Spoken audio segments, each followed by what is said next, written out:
We've got lots to talk about, and love the energy. Love the energy. And one of the cool things, hey Jimmy. Hey. One of the cool things is we had just a real brief discussion as we were getting started in here. Yeah. Luke asked the question, would you ever pay cash for an investment property?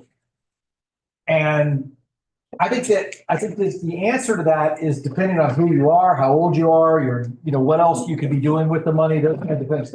But one of the greatest things of having investment properties, real estate, is the duplication of leverage, the multiplication of leverage. So this wasn't what we were going to talk about, but if you want to learn how to make more money than less money, now this is depending on your age. Right? I'm not, Raleigh, you and I we're a little bit older. I'm a whole lot older Right. than you. So I don't want a lot of leverage in my life anymore. Okay.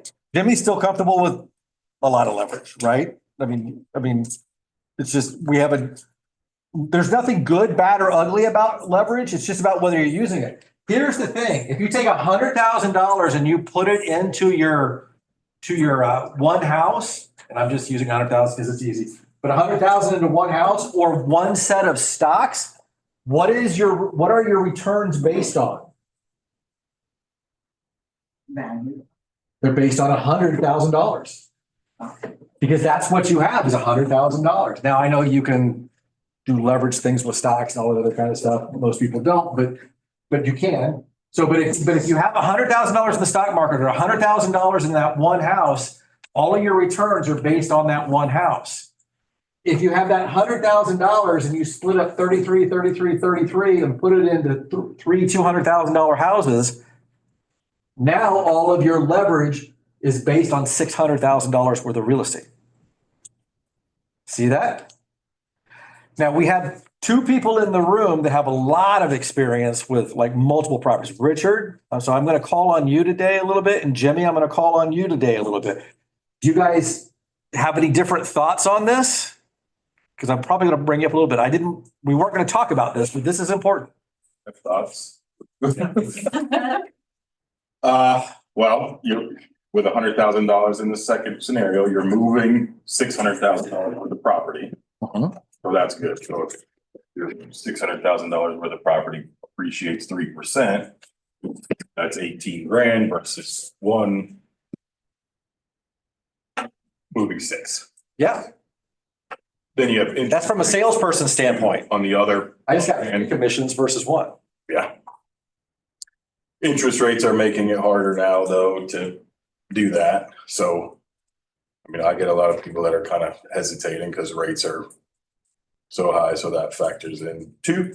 And I guess my last thought is the $100,000 in the stock market, if you're in a mutual fund or something like that, you can kind of set that and forget it, meaning your gains will start to gain on themselves. But in real estate, you have to take your cash flow, be actively. Yeah, because your returns are sometimes captured.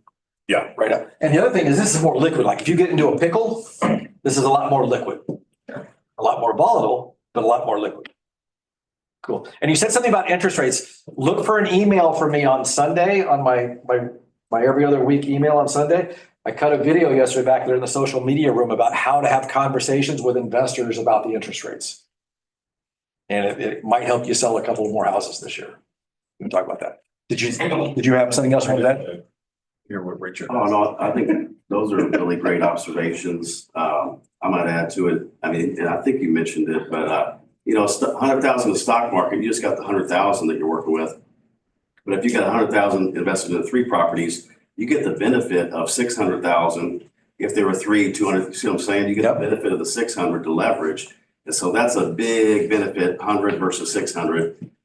You don't need to invest that 600 into it to get the benefit of the 600. You only invest in 100, right? So Yeah, that's really huge. If you're saying to yourself right now, well, Chris, I own some stocks and I like to index stocks. You can do the same thing with real estate.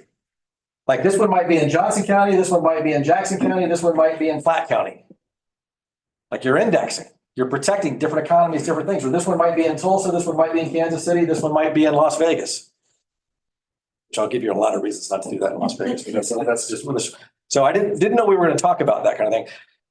Kyle, you have several rental properties. Other people, does anybody else have any thoughts they want to throw in this? Bach, yeah, certainly Bach. Oh, I suggested splitting up that 100,000. Yeah, good.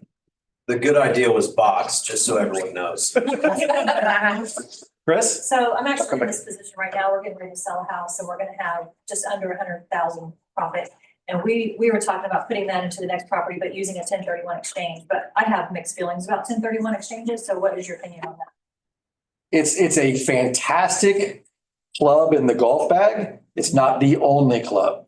Like Kathy Smith is right now going, I talked to him about Delaware Trusts, right? Like, so there are Delaware Trusts that we can talk about. Maybe Kathy, at our next one of these, we have you come up and I'll ask you some questions and people can ask you questions about Delaware Trusts.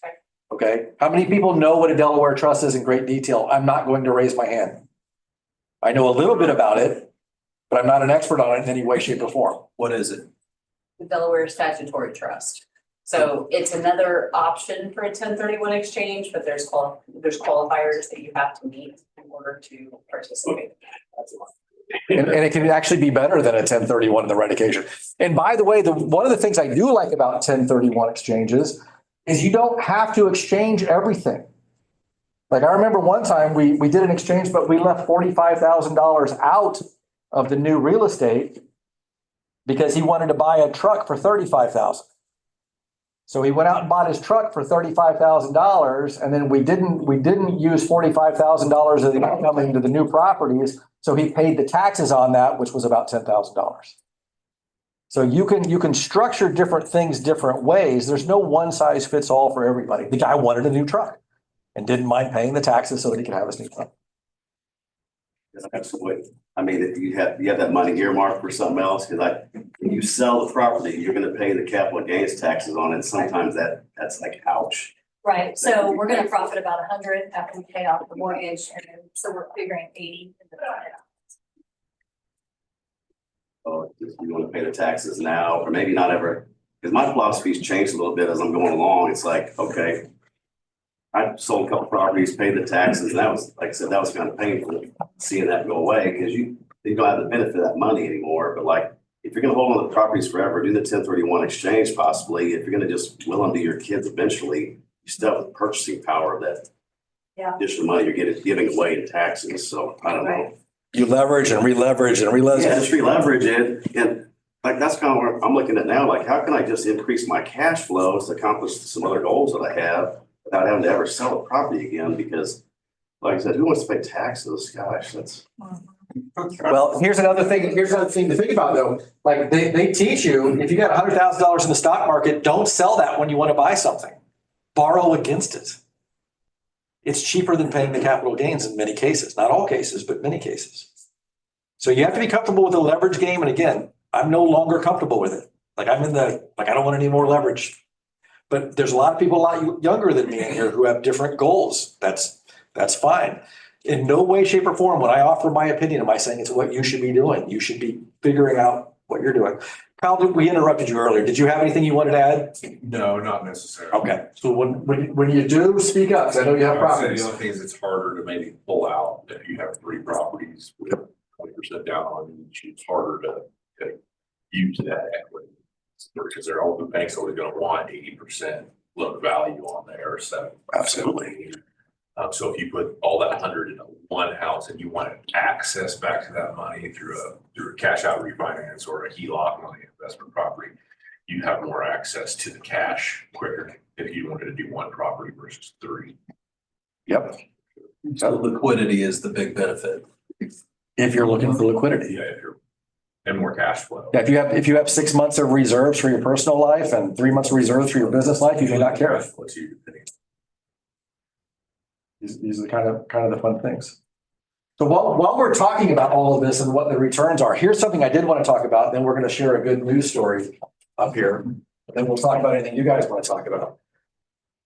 Because how many of you, when we were talking about Delaware Trust and returns and 1031 exchanges, you're kind of going like, well, that's great, but I don't really know what we're talking about. Don't have to raise your hand, but like sometimes I don't know what somebody's talking about. I just go. I don't know anything you're talking about. So even, I just want to go to the very basics of what we're doing here.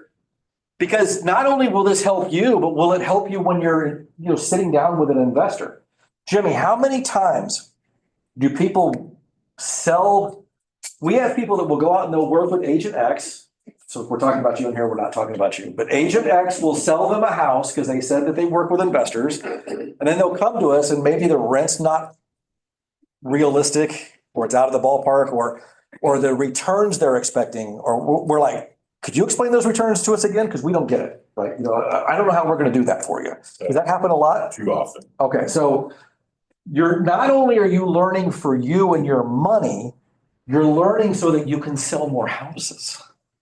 When somebody says, do you work with investors? You can say yes, and not just say, yes, I want the commission check, right? I mean, so we can add real value. So here's what I want to, here's just what a very basic, this is as complicated as it needs to be. Your income, which is your rents. Now, if you buy an apartment, how many apartments do you have now, Jimmy? 74. Doors, but how many apartment complexes? Oh, 3. 3, okay. Yeah. So do you have other income besides rent from those? Mhm. Like laundry money or parking space money? Had or- rent and That kind of stuff. Okay. laundry machines, but basically it's rent. But remember, income can be several different things. And so all of your income is your income and all of your expenses is your expenses. What are some basic expenses when you own a investment property? Taxes. Sorry? Taxes. Taxes, Yeah, keep. upkeep, like some maintenance. What else? Management, if you're going to do that. Yes. Sorry? Software. Software would be part of management, I think. What else? Utilities between renters. Yeah, oh, yeah. How would you like to have a vacant house right now? Yikes. Vacancy is a big one too, right? Vacancy is absolutely an expense. Here's what's fun, and the property manager is sitting in here, and then Chris is also a property manager, and I know Jimmy is. So for about 3 years, we were running about 2% vacancy in Missouri and about 0 to 0.5% vacancy in Johnson County, Kansas. About right? It's about 8% now. On both sides. Really? On Missouri side, it is, right? And then Maybe 5 to 8, 5 to 8, okay, depending on where you What do you are. think it is in Kansas? Johnson more County? like 5 and a little bit higher in Missouri. That's for us and our business. And we're pretty big. So if you're basing everything on how it was 3 years ago at like 0 to 0.5% or 2%, do you think that's like a lot of money. That's like $1,000 of your profit just going away. So figure out all of your expenses based on this market. I know what it was 2 years ago. Don't care. Like we're talking about now. If you doubt what we're saying, go to Hot Pads, look up any zip code you want to look up and look how many places are being offered for rent. The big houses are the ones that are paying to be seen, and the little houses are the ones that aren't paying to be seen. Wait. Record, you got somebody who wants to. Oh, let's let Zach in. Thank you. Sorry about that, Zach. So you got all your expenses. What's left over is your profit or loss. Let's not make it a loss. We want to do our thing. So garbage in, garbage out. Make sure that you're accounting for all of your income and all of your expenses, and that's your profit. And then when I ask people, how do you measure your returns? It gets all crazy. Like there's all sorts of ways people measure returns, but basically your profit divided by your investment is your return. Now I can give you all sorts of other formulas or whatever, but if you have $100,000 stock, you have $100,000 in the stock market, and what was the average return this year on like a Dow Jones index fund in mutual funds? There's a lot. It's good. S&P 500 was up 22%, I believe. Yeah. Somebody who reads a lot. I like that. Good job, Jason. Yeah, some of them. I have one of my, because I break my stocks and bonds and all that kind of stuff. I break them into 3 different things. And one of my little things, I had a 19% return this year. But the other 2 were about 12%. Either way, that's ridiculously high. That's not sustainable, just like all the escalating house prices weren't sustainable. But let's just say we go with the lower one and we say 12%. So your 12% is $12,000 just for having an investment. Right? So what's my return?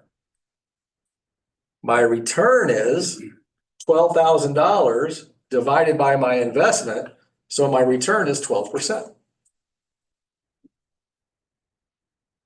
that make sense?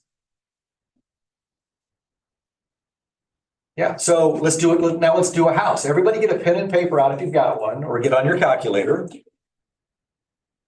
Let's say that on a house, all of my income, just making up numbers, $24,000. $2,000 a month, it was clean, they paid every month, $24,000. All of my expenses were $22,000. I'm just making this stuff up. So my profit essentially was $2,000. Does everybody follow me so far? So here's my first trick question. Pay attention to the word trick. Do you have enough information to tell me what the return is yet? Say no. No. Because how much was the house? Right, you don't know. Right. So let's just say the house was $225,000. And my overall return was $2,000. If I take my $2,000 and put it there, and I take my $225 and put it there, what's my return? What is $2,000 divided by $225,000? 88. Sorry? 0.88. 0.88%? So I showed you that because I just want you to think about how to calculate your return. Now with real estate investments, that we would count that as that's only the first way you make money. Anybody remember the 4 ways you make money? Appreciation, tax. That would be your return on the cash flow before taxes. You said appreciation? Okay. Okay, so that $225,000 house over the last year probably went up about 4.5%. What's $225,000 times 4%?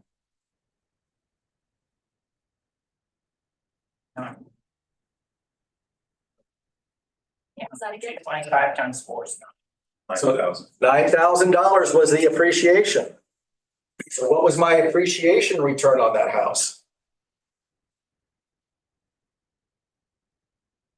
9,000 divided by 225.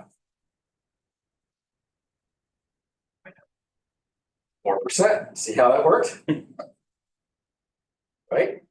Some of you might be going, Chris, this is extremely simple. Some of you might be going, what? Huh? Right. It's okay. Read. It took me a lot of classes to figure out how to do this without thinking about it.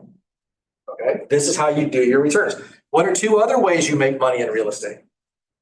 Paying off the principal. Principal reduction. Did you go to any classes about this? Your classes. Principal reduction. Right? And then the third, that's just basically how much were your house payments minus your interest, and what's left over is your principal reduction. Your first year, it might be a whopping $73.18 or $245. It's not much. Right? So we can talk about strategies around that. And what's the third one? Taxes. Taxes. We can go into a whole 45 minutes on that. We're not going to, but that. So any thoughts, questions, input about any of this? I'm looking for their input.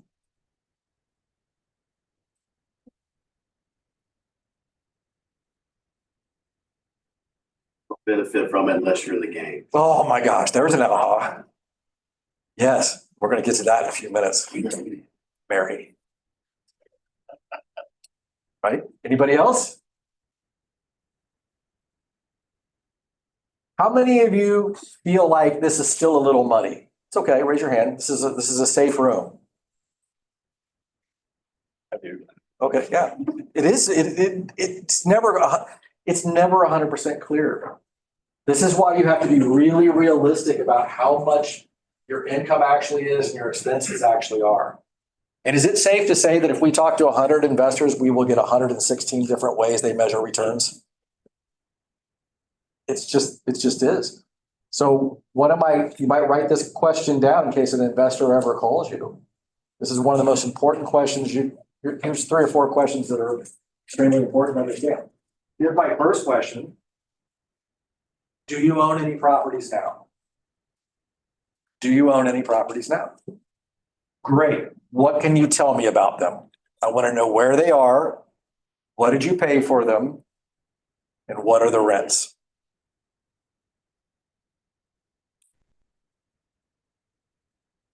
Not only should you be asking an investor that, but also any of your other clients, because you may not know, there might be other opportunities that for you to be able to sell. Absolutely. Some people have real properties they didn't even tell you about, right? And then once I know all of that, one of my questions I'm going to ask, and this was the question I was actually leading to, is how do you measure your returns? That's where it gets all sorts of funky. Because I want you to think about this stool. How many legs does this stool have on the bottom? Can you see? It's 4. Okay. How many ways do you make money in real estate? 4. The number one way, and Chris, you'll agree with this. The number one thing investors want to talk about is cap rate. Do you know why? Because it's easy to talk about. It's sexy to sound like you know what you're talking about. But here's the problem. Cap rate only takes into account this. And it takes into the account a cost of your money. But here's the thing, Rolling. The cost of money for you and me is going to be different. Right. Okay. Cap rate takes in your income and your expenses. That's about, at best, you are now sitting on a stool with 2 legs. How many people feel good about that? So as the months go on, I can show you more about how to do the other 2 legs and really make sure that you have a good, solid investment before you buy it, not after. Okay. Or I can point you to resources that you can study between these meetings. They are exceedingly boring videos. But they're actually, one of them is actually on our YouTube channel right now, the KW YouTube channel. Okay. They're boring. They're boring, aren't they, Jason? Yeah. But you also do the answers to some of these things. I got a question. So in our planner community, they have people who are looking for investors to like all over the country. So one of the questions was, what's the average cap rate in your area? So it's going to vary, obviously. So what would be the best way to figure that out? Just take 4 or 5 different random properties and do math on it and take an average, or what? Jason, will you come up front for me? Can I ask, would you be brave right now? Come up front. You don't know the answer. Oh, you're gonna know the answer. Okay. I'm not really good at like cap rates. So Here's what's fun. So the question is, how do you do the cap rates and how do you know the good cap rates from the bad cap rates, right? What was it I was having you doing while you were learning all these things? Just as far as learning your numbers, we would just pick houses, right? Yeah. Just pick houses and run them through that worksheet and compare them Over and over. And I could come in and I would watch him doing all this and he was so excited. He go, "Oh, Chris, man, I got to do." I'm lying, right? Like this is boring work, isn't it? Yeah. It's exceedingly boring. What did you learn doing it though? I learned how to spot a property that might be a good investment, just from looking at it at face value. And I learned how to do it really quickly. And did you learn that there are different, like this part of Olathe, the cap rate might be this, but this part, it might be that? Yeah. Did you learn that maybe Olathe's cap rate's different than Raytown's cap rate? Okay. And you were really only doing 1 or 2 or 3 of these a day, right? Folks, if you want to get into this from a sales standpoint, or just to make sure you really know what you're doing, I want to congratulate you for being here. And I want to just say, just do 1 or 2 a day of like looking at properties and figuring out. Investopedia will give you all the terminologies of what a cap rate is, how to do it. Just go to Investopedia and say, how do I measure cap rate? How do I measure cash on cash return? How do I measure internal rate of return? All those kinds of things, and you can learn them, or you can watch that video on the YouTube channel. But Jason, thank you very much. Do you have anything you want to say on this? You do it a bunch, it's gonna just be like riding a bike. Pretty much it, right? So give him a round of applause. He was very. So Richard, how do you measure a rate of return? Because you have bought and sold quite a few properties. Yeah, I mean, when I first got in, I was just looking at what would a cash flow above the mortgage, right? Because back in the day, it used to be very, very easy to just, anybody could go out and buy a house and it'd cash flow I'd look at 300 to 500 above the debt service of the mortgage. If I could do that, I felt like that was a decent investment, right? And so, but now things have changed, right? Because prices have gone up so much that nothing's really cash flowing when you run the numbers on it. Or unless you invested some additional cash beyond your 20% or whatever. And so now I'm more focused on cap rate and maybe looking at what does it look like to scale up a portfolio, but all still, cap rate is really just looking at the cash flow on things, right? Versus the net operating expenses versus the expenses. So I don't know. Hopefully that makes sense. So when you're out there running your numbers, don't be discouraged now. I mean, I think it'd probably be easier to find equity in like a flip or something like that, or create your own through a value add strategy than it would finding something that cash flows right out of the gate. So There you go. hopefully that answers whatever you're asking. Well, I just think it's important. Jimmy, you have anything you want to add about all that? I think more often than not, if somebody I'm on the phone with asks me what a cap rate is, I try to get off the phone with them. That's honesty. People who say that, I don't think they know what. They just read a book or saw a seminar. My commercial banker knows, but I think most people. I talked to like a 33-year-old kid. Sorry. Yesterday, and I was like, you need to make 100 phone calls and you're gonna get 9, I think you just said. I said you're gonna get 90 different opinions and then call me back, because he was throwing this cap rate and I could tell from the third question, he didn't know what any of that was. So there's Dennis Elliott is an owner that we manage for it. He's one of these guys, his first memories are collecting coins from a coin up laundry that his dad, he's grown up in rental properties. Bach, isn't that you also? You've grown up around investment properties, right? No. Your family have other? No, Okay. I just learned about it like. This guy, Dennis, he looks at multiples of rent. Like, this is the simplest thing to think about. It's a blink. You look at just top line revenue and what you're paying for a property. And you have to do it 1,000 times, but I can sort of back in what my expenses are going to be. If it's an apartment, I've got, utilities that I have to pay all the time, parking lots, things like this, a little different.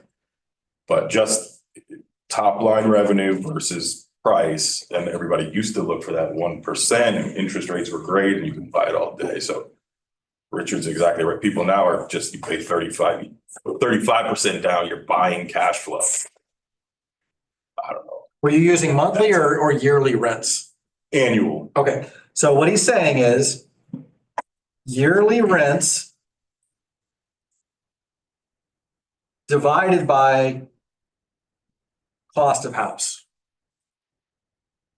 And I used to do the exact same thing. Hey, I think the rents are going to be $10,000. Hit this house in Raytown. It's going to cost $100,000. That's a 1% return or a 10% return, right? So it was a 10 multiple was in my head. There's a lot of things that'll tell you that's wrong. But if I'm sitting there in my Heartland MLS trying to decide on the 4 houses I'm going to go look at, and 4 of them are 10s and one of them's a 16, I now know what to look at. Or one of them's a 5, I now know what to not look at. Okay. But by the way, never let this make your decisions. Never let your money in. There's a lot more to it. Like, we see all the time people come go, oh, this says I'm going to get a 17% return. Did it count all the evictions we're going to have to do? Right? Everybody ever had to do an eviction? So Would that be the gross rent multiplier? Is that what you're talking about? I think it's basically. it's a bastardization. The cap rate versus what's the difference between cap rate and gross rent multiplier? It's the same tool. It's the same function, right? You're comparing. I think it's essentially a simpler way Yeah. to and the less fancy way to Right. talk about it. It's, And a slight adjustment to it. So you just said $1,000 rent, $100,000 property. That's a 1% Yeah. monthly, but it's actually like a 8.6 gross multiple of income, because you're actually getting 12,000 for that when you annualize the rent. I think it's not using the dividing. I used to use the monthly divided by the cost, and that's where I would come up with, okay, this is a 0.008 neighborhood, or this is a 0.01 neighborhood, or this is a, that's what I would figure out. But again, like what Jason was alluding to there, this is what I did all day. Like I would do this for like 2 hours before I went out and saw the 4 houses I found from looking at that. And I just couldn't take it anymore. Like it's just, this details are not my lifestyle, but I made a good living doing it, right? I was willing to do it. So if you want to learn it, you can learn it. So I want to bring Mary up now real quick. Mary, can you come up here real quick? Everybody give Mary a round of applause for being.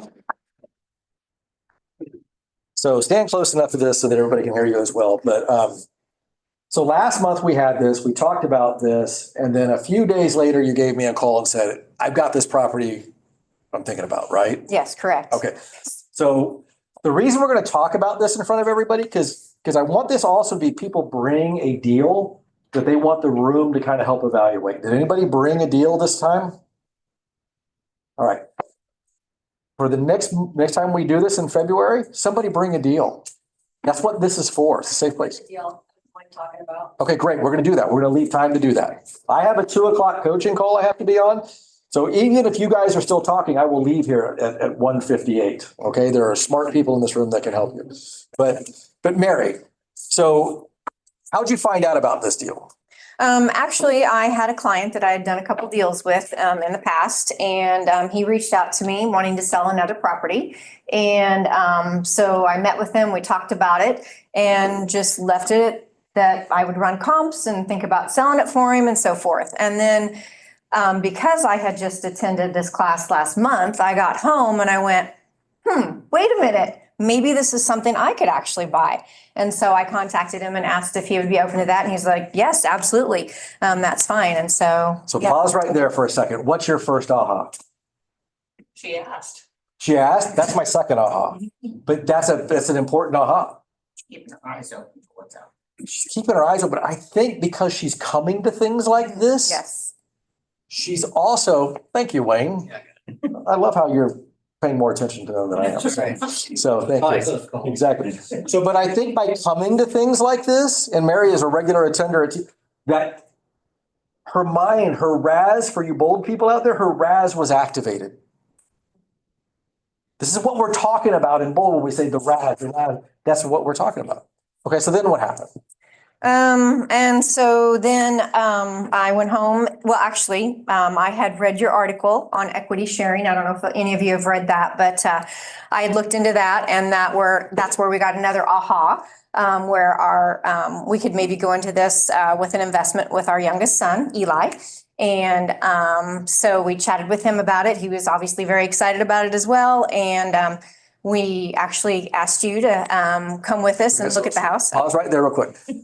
Tell people what equity sharing is, just as a brief umbrella of what you understand and what you're putting into place. Brief. Yes. Yes. So basically, it's where you help one of your loved ones. They actually get the loan in their name, and you're the financial, like the co-borrower for them. And that helps set them up so that they learn the responsibility of having the mortgage payment and so forth. And yet you're there to help them through it.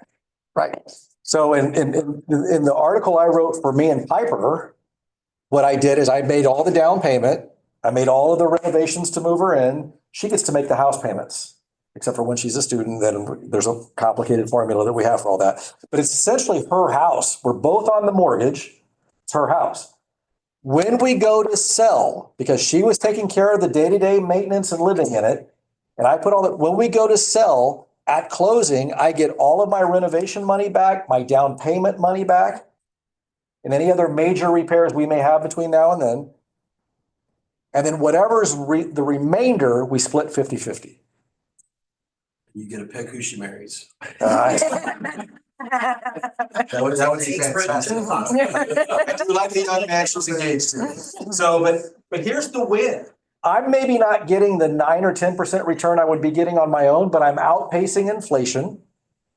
And I'm investing in my daughter and in Brandon and in Jacob when we were doing it. I'm investing in them as well. And then Piper's going to sell that house at whatever day. And she's going to have money and credit history to go out and buy her own house with her new husband on her own. And what's more likely is we'll figure all that out and then I'll just buy it from her because it's only like a 4-minute walk from Allen Fieldhouse. So that's more likely that I'll keep that house. But so that's what you're going to do with your son. So he's going to get credit history. He's going to start earning equity, and you're going to be outpacing inflation. Yes, yeah. And I mean, really, when you look at it too, it's multifaceted, all the different ways you can make money in real estate. And it's kind of more the juxtaposition as far as helping get, well, number one, helping us get an investment property, helping him get started. And then also him and us learning everything about a rehab as well, because there's going to be a lot that goes into that. And we're going to be the first time ones doing that. So it'll be a learning experience for all of us. Fantastic. So now you've got your equity agreement that it's all kind of a handshake at this time, hugs, happiness, all that kind of fun stuff. And you're thinking about buying the home. Now what goes on? Well, again, we have to get to the closing table and then we'll get in there and get some contractors in there to see what it's going to cost for us to fix the home up. We're still kind of going back and forth. Obviously, he's going to live there for a while, but then we have to make the decision when we do fix it up. Are we going to fix it up for him just to live there for quite a while and really enjoy it in that regard? Or are we just going to fix it up so that he can be there fixing it up? And then we're going to turn around and use it as rental property. So that'll make a difference on how much we put into it initially. Yeah. Are you able to get an owner occupied loan then? Yes, yes. Since he's on the. Yes, You're on the. correct. Yes. And so what mortgage product did you choose? Just out of FHA. Curiosity, FHA, which is probably the best since he's a first time home buyer. Yes. Because I have a daughter that I want, and you talk about that, right? You talk about it in the equity sharing. It's fantastic. Chris? So how does that work if she goes under contract and says, we're gonna be owner occupied, because you have to let the sellers know, we're gonna be owner occupied, they close 2 weeks later, they say, oh, you know what, we want this to be a rental property. Is that any type of mortgage fraud or anything? So I think you have to pass the red face test on any investigation, but your intent at closing has to be to occupy that home. And in no way, in shape or form will you find me asking you to bend that in any way, shape or form. So if you don't know, you don't know, and you should be honest up front about that. Gary? 6 months. Yeah, you're fine. Is that what it is? 6 months? There actually is no written number. I've heard lenders say a year, 6 months. Yeah. Here, to me, it's like an audit. Like if you're being very creative on your real estate expenses, okay, I'm not here to tell you what to do or not to do, but if you can't look an investigator in the eye and say, yeah, that's an expense. Like if you start obfuscating and messing all around and justifying, get ready. Get ready. I've testified dozens of times. The only answer should be yes or no, no matter how much you want to just, yes, I do. Your agreement that you have with Piper, you articulated it very well. Did you have her sign anything? Yes. Very good. I even sent it to you. It's a now it's my daughter. So it's a 1-page general concept. You don't have to do this with family. You can do this with anybody you want to. I would have more than a 1-page. So you guys are both on a deed. Yes. So cool. So the other thing I was just going to say is we walked through the house together, and I'm willing to do that with anybody here. And I think we came up with about $30,000 in renovations that it needs, right? Somewhere in there. And one of the fun things was Mary kept saying, what would you pay for it? What would you pay for it? And I kept saying, I'm not answering that question. You're a real estate agent. You figure that. I'm not there to do those kind of things. I'll give you a ballpark of what things are costing, but you're a real estate agent. Study the market. I don't know what she came under contract to this moment.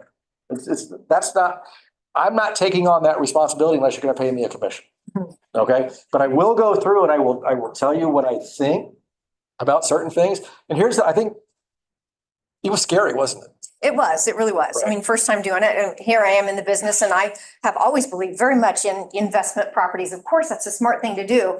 And then you got to put your money where your mouth is. And I'm like, oh, let's make sure this is a good deal for us. So, yeah. For everybody in here, before I let you go sit down, everybody in here who has a rental property, that first one was kind of like, what am I thinking about here? Like, right, and even now, you still get that feeling like, what? A little bit. Yeah. So, and then the last thing I would, I think one of the things I was able to do for you, and you correct me if I'm wrong, is when you were still kind of like, I don't know, is I was able to say this to her, tell the seller that if you don't want it, I'll take it at that price. Like I'm not even going to negotiate. Just, yes. Okay. Yeah, So I can say things like that, but I'm not telling you what to go do if you ask me to go. Anything else you'd like to say? I think that's it. Anybody have any questions for Mary? Then give her a round of applause. Thank you, Mary. 2, 4, 6, 8, 10, 12, 14, 16. How great it would be if at some time in the next 6 to 9 months, we had at least 16 more rental houses bought in here. Or, and I want to reemphasize this. This is Agent Wealth Club. It doesn't necessarily have to be a rental house. If you said, I just bought my first certificate of deposit, or I just opened my first high interest rate savings account, this should be a place to have victories. It should also be a place to have for people to be able to ask safe questions that you might think are very simple. But please ask the questions, because if you're thinking it, you're asking it, so is somebody else in this room. I promise you that's the truth. Drop the egos, embrace the fact that we all don't know everything, including me. I'm willing to let Kathy come up and talk about Delaware Trusts. She's going to do a lot better job at it. All right. Anything else before we bring Bach up? I made my first investment Gary, yes. after the last one. Tell us about it. You talked about taking that, like every time you're. Here, come on up here real quick. I'm not even dressed, but I just came to the gym. Do you have underwear on? Yes, I do. Then you're good. Come on up here. Everybody give him a round of applause for coming up. You talked about in the last meeting about the little account that you do for the medical and you never use it and you get to a certain point. Your health savings account. Well, not too long ago, my wife started with her company this year for the first time. Her understanding is you either had to use it or lose it. She didn't know that she could invest it until our class. Now, we've been trying to schedule eye appointments, get everything there because we had like $6,000. We had to use it. In her mind, we're going to lose it.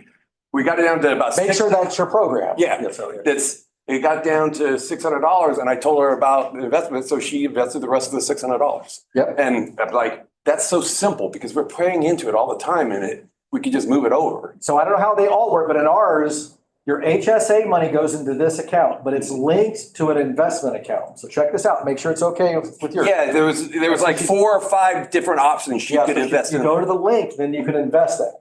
So Marie's HSA is deposited here, and then I add more to it to go up to our maximum, so that we can max that out every year. But we don't pay medical bills through there. We pay them out of our pocket because I'm assuming that what I'm making now is more than I'm going to be making when I'm 80. Okay. So I would rather pay those bills out of there when I'm 80 than when I'm 59. So great job, man. Yeah, good job. Come on up, Bach. Everybody give Bach a round of applause. What do you want to talk about that you want some input on? I think I'm getting away from the formula. I get excited, I want it, and then I just figure out how to get it. So. Never been there? Yeah. And working from home, I'm becoming Larry. I'm talking to myself and I'm talking. No, but I got this investment property that I'm looking at buying. And I don't know if I'm getting ahead of myself. I'm getting it for about 210. I think I have to put in about maybe 20-ish. I'm thinking it's a little bit less, but I'm not sure. If I can get about 19, close to 2,000 in rent for it, I think I'm okay, but. Is that realistic? I mean, one of the great things is if you put in fake numbers, then it's not gonna do any good. You really believe you can get 1,900? Yeah, I, 1,800, I can get that easily. I'm shooting for really close to 2,000 is what I'm shooting for. Okay. But You wanna base everything on 2,000 or 1,900? 1950, 1,950? That's- Just split the difference. that's what I have in my head. That's what I'm gonna market for. Okay, so And where is it? It's in Olathe. Okay, It's close to a elementary school, Single family home, I tell you. single family. So here's the input. $230,000. How did I get to 230? 210 plus. 210. Now, what's your closing costs and all that? You're gonna finance it? Yeah. So let's really make it like $236,000. Okay, just, I mean, it could be any number around there, but it's $236,000 cash and, that's your cost of sale. And then not your cost of sales, your cost. And then you think you can get 1,950. Yeah. Times 12 equals, somebody with a calculator, 23,400. What expenses are you expecting? so that's like a 10 times, pretty close to a 10 times multiple, which for me in Johnson County at this point Done. is a buy. Okay. Cool. So are we done? I want to teach them something here. Other than the 20, I'm not expecting any other expenses. Okay, but you will have expenses. Right. Sure. So I'm gonna figure probably at least a 5% vacancy. I'm gonna figure while that place is empty, I'm gonna put in probably another $500 for utilities. Access. Your property taxes, what about 3,500, 4,000? I don't know. 3,500. 3,500 for taxes. Generally about 1% for rents. Is that about what we're using? 5% for rents or 1% for rents? I don't remember anymore. What are you? For maintenance. Oh. After you do the renovation, I probably, I think that depends on what that 20,000 is. If you put 20,000 into it, you feel like it's Yeah, new. Is she your own property manager? yes, she is. I am. I'm still gonna put $600 for repairs, because has anybody ever rehabbed a house and then went, oh. Right, like the toilet worked fine until 3 little girls moved in and now it's like stopping up all the time because tree roots are growing in. Just one guy living there, it was no big deal. So I'm still gonna probably, so I'm gonna subtract all of that from that. 5770, that's all those numbers. So 23,400 minus 5770. 5,700. And so we end up with 17,700, right? Okay, let me ask you a question real quick. That 600, are you saying per month or per year? Per year. I'm just doing that in there or whatever. And I still think we're being pretty liberal with some of the expenses, but not too much. So, right, okay, but so now let's look at this. How much cash do you think you'll have invested, cash invested? Are you gonna pay your own closing costs or not? Yeah, just my down payment included. $6,000. Okay, are you gonna pay, what's your down payment gonna be? 40 something, whatever, 20% of that, 42, 20%, so it would be, 46. well, this 230 times, it'd be 46,000, right? Okay, and then, so that'll be your money in plus, put the cash in to do the renovation of $20,000, right? Right. Okay. So that's 66, 72,000. Does that make sense? Everybody following me so far? So what is 17,700 divided by 72,000? It's like 25%, Rock. I don't know why you're not. Like, should be so disgusting. Just go buy the property. And if you don't ask, Yeah, give me the address. Okay. Does that make, do you guys see what we were I doing though? Insurance isn't in there. I mean, there's, 1,500, Yeah. give or take. So let's just say now we're down to 16,000. But, and then you got your appreciation going on. That's gonna be 4%. So again, you're gonna be at 240, that'd be $5,600 or, about $9,000. and your debt service. I mean, there's things to acquire there. Richard. So here's maybe a different question. are you gonna do with the money if you don't buy this? Cost of money. It's just gonna sit there until I find something else to buy. Is it just sitting there or is it in interest-bearing accounts or like? I mean, it's interest-bearing account, yeah. I only, Now you're making 4.5% on it just sitting there.